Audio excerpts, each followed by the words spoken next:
মাদক বেশি বিক্রি করে আমার এই কথাগুলো কয় আমি তো এই আগের পুলিশ আনা নাই বাংলাদেশে এটা একটু দেখা দরকার আগের পুলিশ আনা বাংলাদেশে নাই এটা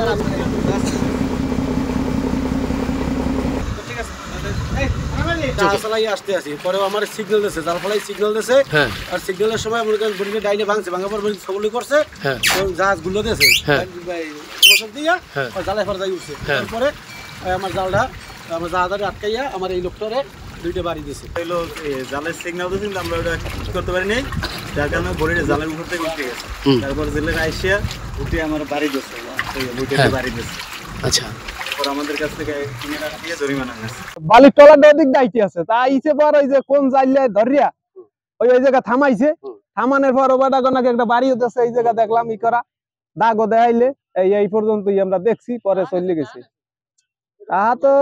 চাইছে 1000 না কত না 3000 চাইছে জানি একটু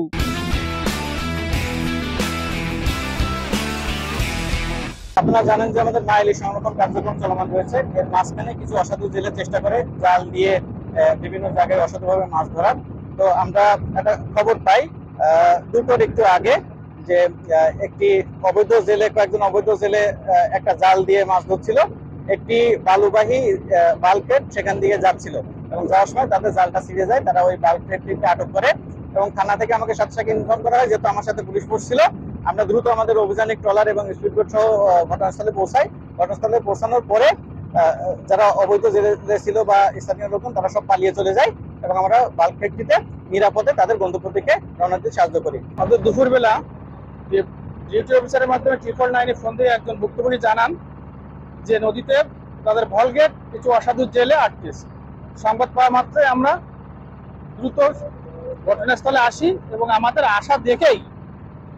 তারা দ্রুত পালিয়ে যায় পরে ভলগেটটা আমরা উদ্ধার করে তাদের গন্তব্যস্থানে রওনা করে যাই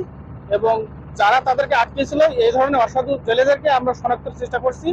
যত দ্রুত সম্ভব শনাক্তপূর্বক আইনগত ব্যবস্থা গ্রহণ করা হবে ইনশাআল্লাহ।